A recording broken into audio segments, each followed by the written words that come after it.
Hey everyone, and welcome back to my channel.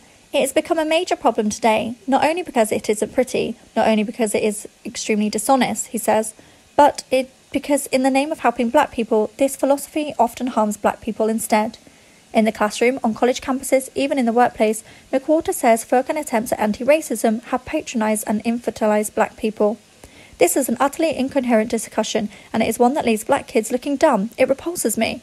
Today, on point, John McWhorter on how what we call anti-racism can be harmful and what to do instead. How do you define the modern-day anti-racist movement? John McWhorter. What we're talking about is a division of radical left, and I don't mean radical left of the slur, but a division of the radical left who feel that we have to centre battling power differentials. I know that sounds kind of dry and abstract, but battling differentials in power, especially where white power is concerned, that needs to be at the centre of what we do intellectually, artistically, how we judge people morally. And if that person doesn't agree with a certain agenda that's centred on it, to the expense of everything else, then those people deserve to be shamed, possibly even dismissed from their positions, and in general, stripped of their epaulets. And so it's an evangelical and even prosecular way of being an anti-racist.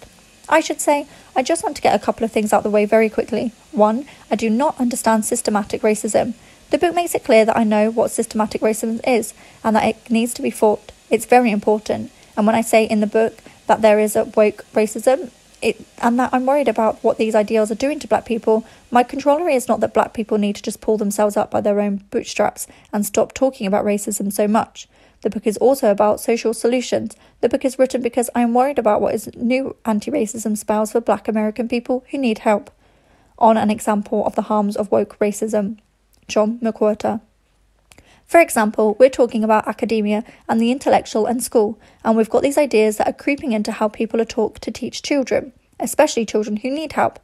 That says that getting the wrong answer is too much to expect of black kids. That precision, showing up on time, raising your hand is too much to expect of black kids, and even that there is such a thing as math being racist. Or you go further, music history is apparently racist. I just read an article saying that the bar exam is racist. Standardized tests are racist. All of these ideas, few of which I think our audience is unfamiliar with at this point, after about May 2020, are really damaging to what we think of as black kids. Really damaging to what we think of as engage in the life of mind in general. And notice I'm not talking about critical race theory and the ambiguity of that word, etc. I'm just talking about these particular policies that are ideas that are affecting what we think of as school and how black people are supposed to relate to school. That's one example. What makes you think the modern-day fight against racism in the US has more religious fever than the political effort to change America? John McWhorter. So, standardised tests. The issue is that standardised tests are being eliminated because black kids tend not to be as good at them. For example, white kids. And so the solution these days is to say that the test is racist. Let's get rid of it. Now, the tests aren't perfect. That's certainly true. But then on the other hand, am I answering your question on the other hand? Those tests were instituted in order to get past bias and what you could call racism and just assess people on the basis of their Homo sapien cognitive abilities. And so my sense with the test is that it has always been, if we're going to question the use of the test, it shouldn't be because black kids needed more help getting good at them than other white kids. Societally, that is a very dangerous thing to do because what it makes black kids look like. My proposition is simply to say, how can we get black kids better at the test? Which was the older way of doing it. Now, the thing is, if I say that it's something that I think deserves to be at the table, I've got everybody's welfare in mind. But there's a certain frame of mind that sees and says that what I just said is hideously clueless, malevolent, wrong. That I should be chased out the room, that I'm just trying to let white people off the hook, that I don't get it, that I'm repulsive. And why I say that this is a religion is because that way of looking at these things, which really has, gone up several pegs since early 2020, and I don't mean just about me, is that that's how you really treat a heretic. There's a notion that if you don't agree with these things, that maybe you should be fired. There's a whole rhetoric that I can't be in the space with this person. I feel unsafe. I feel unpolluted. That's behaving in the way that many religions, and that there are good things about religion, but that many religions that have treated non-believers. And I truly believe that an unbiased observer who didn't know the language and was just watching things going on would see very little difference between the kind of treatment that people get for questioning this kind of authority and what happened to Galileo. I'm not saying that I'm definitely right, but there's a sense that someone like me should speak at all and must have malevolent intentions. That's extreme. Black people cannot be held accountable for everything every black person does, versus all whites must acknowledge their personal complicity in the perfidy of whiteness throughout history. Why spend time worrying about the performative? John McWhorter. I'm not sure that the catechism of contradictions, as I call it, is about performance.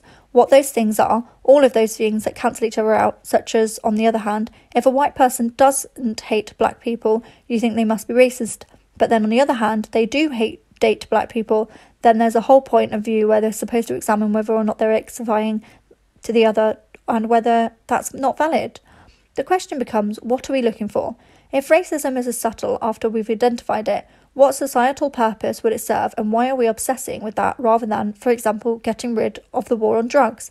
And in answer to your objection, why can't we do both? I say why? Why is the obsession about tiny little biases in psychology really worth our time at all when there are people out on the streets suffering? But performance is one thing.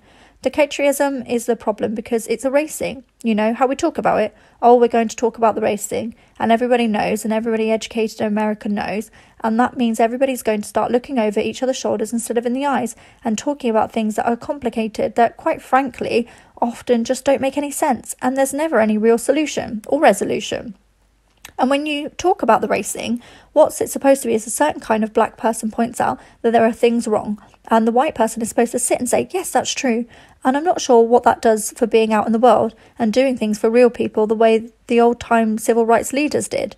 We're kind of used to the idea that dealing with race is partly about having these epileptic conversations where people show that they are aware of something.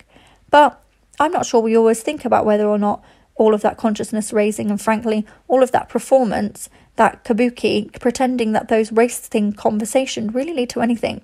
Is it necessary before we actually go out and fix things in the world? I'm not sure that we have something on past leaders in that. I think we've drifted into something partly because today's problems are harder. Lessons in how to stop the harms of woke racism. John McWhorter. Police is not one of them, and it's not because I'm pragmatist, and I'm not sure I can see any kind of quick reform of 18,000 police presented across the United States. You get cynical after a while. I want police reform too, but I'm trying to think of something that would be faster. So I have 3 things. I'm beginning to realise that maybe I should have opened the book with the 3 things, because I can tell a lot of people read halfway through it and then they think I'm done. But no, the solutions were important to me as everything else. War on drugs has to end. It creates a black market that frankly gets too many black men killed or up the river. That has to go.